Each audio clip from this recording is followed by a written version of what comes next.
붉은 홀레복에 깃든 처녀 귀신 밤마다 울던 전설. 여러분은 혼례를 치르지 못한 채 세상을 떠난 여인의 이야기를 들어보신 적 있으십니까? 옛사람들은 혼례를 앞두고 죽은 여인의 혼은 이승을 쉽게 떠나지 못한다고 말했습니다. 붉은 혼례복을 입지도 못한 채 한을 품고 세상을 등지면 그 넓은 밤마다 신랑을 찾아 떠돈다 하였지요. 옛 마을에서는 밤길을 서두르던 총각들이 저작거리 끝 산길 어귀에서 이상한 발소리를 듣곤 했습니다. 또각 뒤돌아보면 달빛 아래 서 있는 여인이 있었습니다. 창백한 얼굴, 눈가에는 눈물이 번지고 온몸은 붉은 혼례복에 감싸여 있었습니다. 그 여인은 피 맺힌 목소리로 속삭였습니다. 부디 혼례를 치러주. 사람들은 그 이야기를 입에 올리기를 꺼렸습니다. 혼례를 치르지 못한 처녀의 원혼은 가장 집요하고 가장 슬프면서도 가장 두려운 귀신이라 했기 때문입니다. 밤마다 신랑을 찾아 방황하는 그녀의 걸음은 마치 꺼지지 못한 등불처럼 흔들리며 그 등불이 닿은 집안은 반드시 흉사를 맞는다고 했습니다. 오늘 제가 들려드릴 이야기는 바로 그 전설, 혼례를 이루지 못한 여인이 끝내 신랑을 찾아 헤매며 억울한 죽음과 진실을 드러내는 서늘한 이야기, 처녀 귀신의 혼례입니다. 옛날 호남의 깊은 산골짜기에 기와지붕이 층층이 포개진 대가가 있었다. 집 뒤로는 검은 산등성이가 병풍처럼 둘러서 있고 앞으로는 개울이 사시사철 맑은 소리를 냈다. 그 집 장남 서규는 마음씨 곱고 손재주가 좋아 마을 사람들에게 신망이 두터웠다. 이웃 고을에는 연아라는 처녀가 살았는데 이름처럼 맑고 고왔다. 두 집안의 혼사는 오래전부터 이야기되었고 마침내 날짜가 잡혀 마을 전체가 잔치 준비로 분주했다. 혼례 닷새 전 연아가 갑자기 열병을 앓기 시작했다. 한낮에는 멀쩡하다가도 해만 기우면 얼굴이 창백해지고 숨이 짧아졌다. 약 조건이 들고 온 딸인 약도 소용이 없었다. 밤이 되면 그녀의 손끝에서 미세한 떨림이 올라왔고 눈동자는 무언가를 애원하듯 멀어졌다. 사람들은 입을 모았다. 혼사를 앞두고 복이 새는 개냐 아니면 누군가의 시샘이 얹힌 개냐. 잔치 준비는 계속되었다. 대청마루에는 붉은 보가 깔리고 신부가 타고 올 가마의 쿠션에 포름꾼이 가지런히 누볐다. 기생과 악공을 부를지 마을 풍물패만으로도 흥이 살지. 어른들은 산 위에 올릴 산적의 가지수를 놓고도 사소한 다툼을 벌였다. 그 와중에 본댁 쪽 조카 채라는 침착했다. 그녀는 오래전부터 석윤을 마음에 두고 있었고 연아가 그 자리를 빼앗아 간다고 생각했다. 겉으론 축하의 미소를 지었으나 눈빛엔 알 수 없는 거친 파문이 일었다. 혼례 사흘 전 연아의 병세가 더 깊어졌다. 밤이면 그녀의 숨소리 끝에 마치 작은 손바닥으로 문살을 톡톡 두드리는 소리가 섞여 들렸다. 어머니는 기겁해 창문을 꼭 걸어 잠갔다. 이 밤중에 누가 문을 두드리니? 대답은 없었다. 바람 한 점 없는데 초불만 흔들렸다. 이튿날 채란의 유모가 연화댁 부엌에 들렀다. 혼례 전날엔 기운 도두는 약을 올리는 법이라지요. 유모는 약그릇을 번쩍 들어 다른 그릇과 살짝 바꾸었다. 그 움직임은 너무도 익숙하고 조용했다. 주방의 하녀는 눈치를 채지 못했다. 그날 저녁 연아는 그 약을 마시고 갑작스레 심호흡을 못했다. 눈이 뒤집히고 손끝이 파르르 떨렸다. 사람들은 발을 동동 굴렀다. 신부 옷을 너무 일찍 맞춰 불길을 샀다더니 혼례 전에 발을 씻기다 말아 한기를 불렀다더니 온갖 속설이 떠돌았지만 가장 가까운 곳에 정답이 있었다. 혼례 전날 밤 연하는 마지막 숨을 내쉬었다. 장례를 치를 틈조차 없었다. 혼례상 위의 붉은 비단은 그대로 덮개가 되었고 급히 관을 마련해 등불 2개만 달고 산등성이 작은 묘터에 묻었다. 하얀 종이 등 뒤로 붉은 혼례색이 어른거렸다. 그 장면을 본 사람들은 오래도록 그 빛깔을 잊지 못했다고 했다. 그날 이후 마을엔 기이한 소문이 퍼졌다. 밤마다 산길 어귀에서 붉은 치맛자락이 스치는 소리가 들리고 총각이 혼자 귀가하다가 등 뒤에서 발자국 소리를 들었다는 것이다. 또각또각 돌아보면 누구도 없었다. 한 발자국 더 옮기면 등 뒤에서 다시 또각또각 달빛이 집 지붕을 건너갈 즈음 대문 그림자 아래에 창백한 얼굴이 잠깐 아주 잠깐 비쳤다고 이틀에 올랐다. 석유는 낮은 마루 끝에 앉아 멍하니 하늘만 보았다. 밤이 되면 연하의 묘터로 올랐다. 바람이 불지 않아도 무덤 위 풀잎이 누워졌다 일어나기를 반복했다. 그에게는 그것이 연하의 숨결처럼 느껴졌다. 연하야, 내가 더 서둘렀다면 내 손을 놓지 않았을 텐데. 산그늘은 대답 대신 눅눅한 한기를 내려보냈다. 그 무렵부터 석윤의 방 창문에도 이상한 소리가 찾아왔다. 톡톡 손끝으로 문살을 두드리는 듯한 그러나 분명 사람의 규칙을 닮은 소리. 세 번째 톡이 올 때면 초불이 흔들렸다. 문을 열면 바람만 들어왔다. 바닥에는 붉은 실끈이 한 올 마치 혼례 포름꾼이 길을 잃고 떨어뜨린 조각처럼 남아있었다. 마을 사람들은 떨며 수군거렸다. 처녀 귀신이 신랑을 찾는다. 혼례를 이루지 못한 넋이 가장 치료하다더니 총각들은 해가 지면 일찍 집으로 발길을 돌렸고 장정들도 술자리를 서둘러 파했다. 밤이 깊어지면 어김없이 누군가의 한숨이 골목을 돌아다녔다. 담벼락 위 능소화가 바람없이 흔들리고 개들이 한쪽을 향해 으르렁댔다. 집안 어른들은 무당 월심을 불렀다. 굿판이 열렸다. 북과 증이 밤하늘로 올라가고 불씨가 하얗게 타올랐다.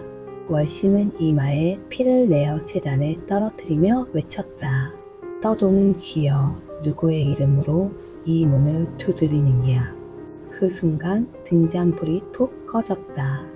어둠 속에서 가는 여인의 목소리가 들렸다. 연하 혼례를 치러 주. 사람들이 떨었다. 월심이 이를 악물었다. 이건 망령의 농이 아니라 혼례가 막혀 한이 된 너. 사람의 죄가 사람의 등불을 꺼뜨렸다. 그 말이 마당을 한 바퀴 돌고 돌아 대청 기둥을 스칠 때쯤 마을 어귀 주막에서 떠돌이 약장이가 한마디를 던졌다. 혼례 전날 신부에게 올린 보양약 그릇이 바뀌었다더군. 술잔을 내려놓는 소리가 유난히 컸다. 그 말을 들은 이는 채란의 유모였다. 그녀의 손이 접시 위에서 잠깐 멈췄다. 그러나 곧 아무 일 없다는 듯 움직였다. 그 작은 멈춤을 우연히 옆에서 본 하녀 하나가 기억 속에 깊이 새겨 두었다. 며칠 뒤 산길을 넘던 총각 하나가 밤중에 실신한 채 발견되었다. 그는 깨어나자마자 떨리는 목소리로 말했다. 붉은 옷에 여인이 등 뒤에서 또각또각 걸어왔소. 내 어깨에 손을 얹고 아주 조용히 말했소. 오늘은 혼례를. 그 총각은 사흘을 안고 간신히 일어났지만 그 뒤론 밤마다 문살 소리에 몸을 떨었다. 공포는 점점 마을을 잠식했다. 안악들은 문턱에 소금 그릇을 놓고 대문 위에 칼날을 걸었다. 아이들은 저녁 종소리 전에 집 안으로 들어왔다. 그리고 어느 날 석윤의 집 사랑채에서 작은 소동이 벌어졌다. 창호지 너머로 사람 둘이 실랑이하는 그림자가 흔들렸다. 한 사람은 날렵하고 한 사람은 키가 작았다. 그만두어라. 낮고 단호한 목소리. 석윤이었다. 그릇을 바꾼 손을 이 밤에라도 밝혀야 한다. 그 순간 바람이 불지 않는데도 사랑채 등잔이 스스로 기울더니 다시 곧게 섰다. 바닥에 붉은 실끈이 또 한 올 길게 풀려 있었다. 그날 밤 석유는 결심했다. 연하의 무덤 앞에 작은 상을 차리고 혼백을 모시는 허울레를 올리겠다고. 월심이 고개를 끄덕였다. 허울레는 길을 여는 의식이다. 그러나 길만 열어선 안 된다. 막은 자가 스스로 막을 내렸음을 고백해야 넋이 길을 건넌다. 집안 어른들은 얼굴이 하얗게 질렸다. 휘문을 열면 집안에 흉이 들어온다. 그러나 이미 흉은 들어와 있었다. 문살 소리, 붉은 실끈, 거꾸로 흔들리는 등불이 스스로를 증언하고 있었다. 석유는 아버지 앞에서 2번 절했다. 연하의 혼이 제 곁을 떠나지 못합니다. 아버님, 허락해 주십시오. 제가 사람의 죄를 사람의 입으로 밝혀 그 넋을 보내겠습니다. 잠긴 침묵 끝에 아버지가 고개를 떨궜다. 그리 하여라. 그러나 그 전에 누가 그릇을 바꾸었는지 반드시 밝혀라. 마침내 허울레의 날이 잡혔다. 마당에는 하얀 병풍이 세워지고 붉은 보자기가 바람에 낮게 흔들렸다. 가마 대신 상 위에 혼백을 모실 작은 탁이 놓였다. 상 위에 초 2개는 길게 심지를 드러내고 있었다.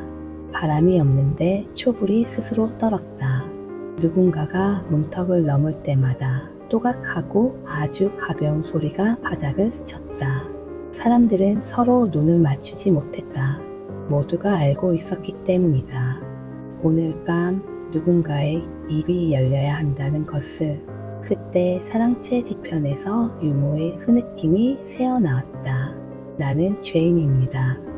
그 소리에 채란의 눈빛이 번개처럼 흔들렸다. 입 다물어. 그러나 이미 너무 늦었다. 대청의 초가 한번 꺼졌다가 다시 켜졌다. 초가 스스로 숨을 쉬듯 춤을 추었다. 월심이 북채를 들어 올렸다. 이 집의 등불은 더 이상 거짓을 비추지 않는다. 사람의 죄, 사람의 입으로 이제 말하라. 사람들의 시선이 한 곳으로 모였다. 석유는 숨을 깊이 들이켰다. 오늘 밤 연하의 혼이 신랑을 찾으러 오면 나는 그 손을 잡겠다. 그러니 그 손을 떨어뜨린 자는 지금 고백하라. 마당은 깊은 물웅덩이처럼 고요했다. 바람이 멎었다. 그리고 아주 천천히 대문 안쪽에서 붉은 홀레복의 자락이 보였다. 누군가가 목을 삼켰다. 달빛이 구름을 헤치며 내려오자 붉은색은 더 깊어졌다. 창백한 얼굴, 젖은 속눈썹, 떨리는 입술. 연하였다 아니 연하의 너희였다. 그 순간 채란의 손목에서 붉은 실끈이 또 한 번 길게 풀렸다. 그 실끈의 끝은 유모의 발치로 흘러가 멈췄다. 유모가 그 끈을 부여잡고 오열했다. 제가 그릇을 바꾸었습니다. 아씨의 말씀대로. 채란의 음성이 허공에서 삐걱댔다. 사대부 집안의 체면을 끝내지 못했다. 붉은 홀레 자락이 조용히 돌아섰다. 월심이 부글뚱하고 깊게 쳤다. 마당의 그림자들이 마치 오래 묵은 먼지처럼 한꺼번에 들썩였다. 이제 길은 열렸다. 그러나 길을 건너기 전 홀레는 치러져야 했다. 연하가 원하던 마지막 한 가지 홀레. 석유는 떨리는 손으로 절을 올릴 준비를 했다. 허울레 준비가 시작된 그날 밤부터 마을은 이상한 기운에 휩싸였다. 닭이 울기 전에 개들이 연달아 울부짖었고 대문 앞에 소금을 뿌려도 아침이면 사라졌다. 담장 너머 능소하는 계절을 거슬러 다시 피어났고 그 붉은 꽃잎이 마치 신부의 젖꼬리 소매처럼 바람에 흩날렸다. 사람들은 혼례를 이루지 못한 넋이 스스로 길을 열고 있는 것이라며 두려움에 떨었다. 석유는 대청 한가운데에 하얀 병풍을 세우고 붉은 보자기를 길게 들이웠다. 초롱불은 여느 때보다 밝았지만 불빛은 자꾸만 흔들렸다. 그의 곁에는 무당 월심이 앉아 북채를 움켜쥔 채 숨을 고르고 있었다. 이 길은 산자와 죽은 자가 함께 걷는 길이니 절대 중간에 멈추면 아니 된다. 월심의 목소리는 가늘게 떨렸다. 마을 어른들은 불안에 찬 얼굴로 서로를 바라봤다. 정녕 혼례를 열면 기문이 더 활짝 열리는 게 아닌가. 허나 이미 귀신이 이 집안을 파고들었소. 막을 수 없지 않소. 서로 다른 의견이 오갔지만 석유는 묵묵히 준비를 이어갔다. 연하를 떠나보낸 죄책감이 그의 어깨를 짓눌렀고 더 이상 피할 길은 없다는 걸 알고 있었다. 혼례 전날 밤 마을 곳곳에서 기이한 현상이 벌어졌다. 우물가에서 물을 길어 올리던 안악은 물속에서 붉은 치맛자락이 흔들린 걸 보고 물동이를 내던졌다. 아이들은 대문 기둥에 매달린 붉은 실끈을 발견했다. 그 끈은 대문 안쪽으로 이어져 있었지만 끝은 허공에서 사라졌다. 한밤중 풍년을 기원하던 농부의 집 헛간에서는 소가 연달아 울부짖으며 땅을 구르다가 새벽녘 죽어 있었다. 마을 사람들은 속삭였다. 혼례를 이루려는 넋이 길을 열고 있다. 내일은 반드시 무언가 벌어질 게다.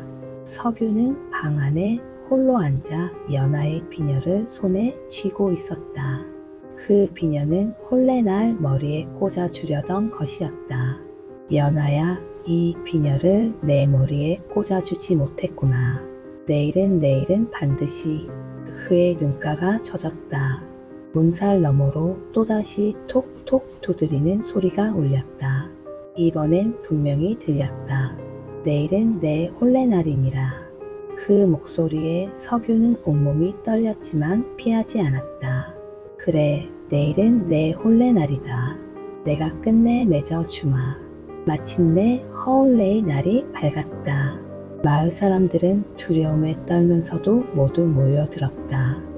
하얀 병풍이 세워진 마당 앞에는 상 위에 술잔과 백지 혼백이 놓였다.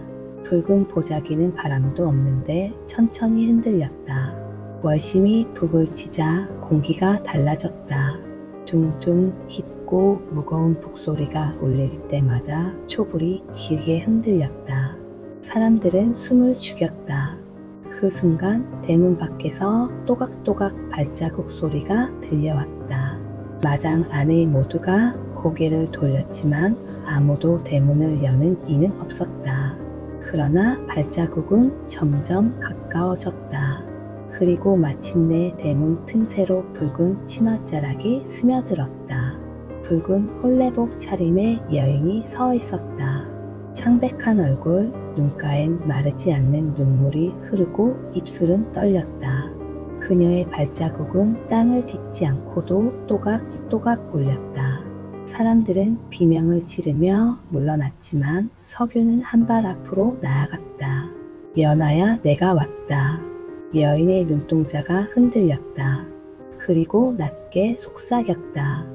오늘은 나의 혼례날이니라. 그 순간 붉은 실끈이 채란의 손목에서 흘러내렸다. 사람들의 시선이 한꺼번에 그녀에게 쏠렸다. 유모가 무릎을 꿇고 울부짖었다. 제가 그릇을 바꾸었습니다. 아씨의 명대로. 채라는 얼굴이 창백해졌지만 끝내 부정하지 못했다.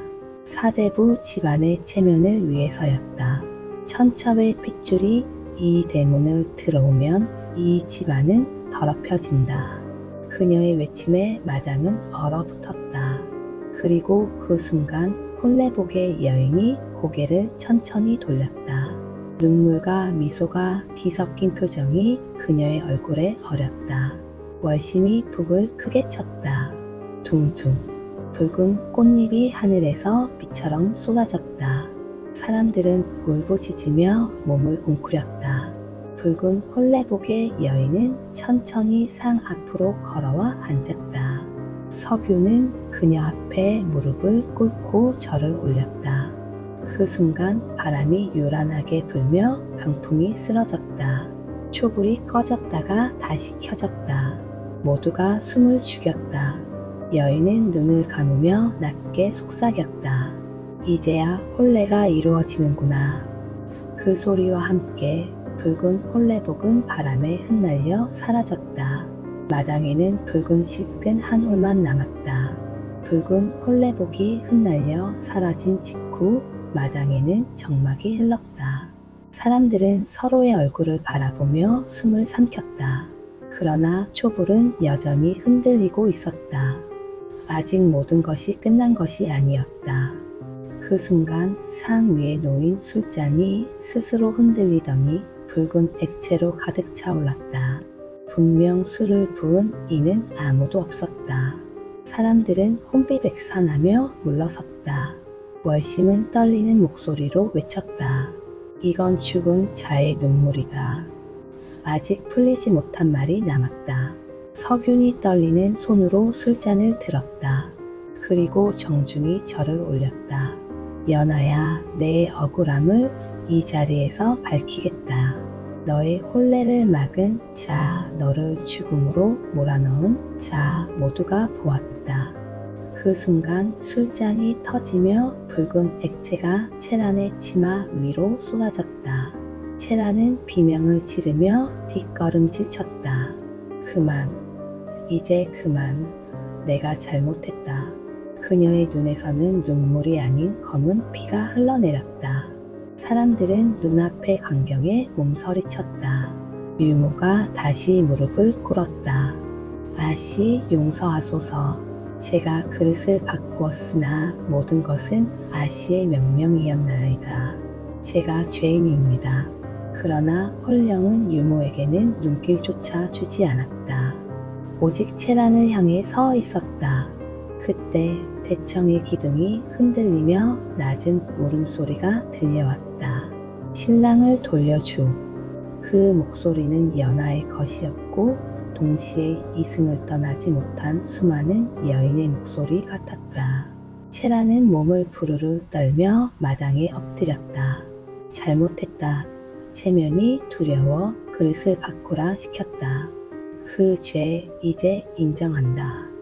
그 순간 술잔의 붉은 액체가 땅으로 스며들며 촛불이 흔들리던 것을 멈췄다.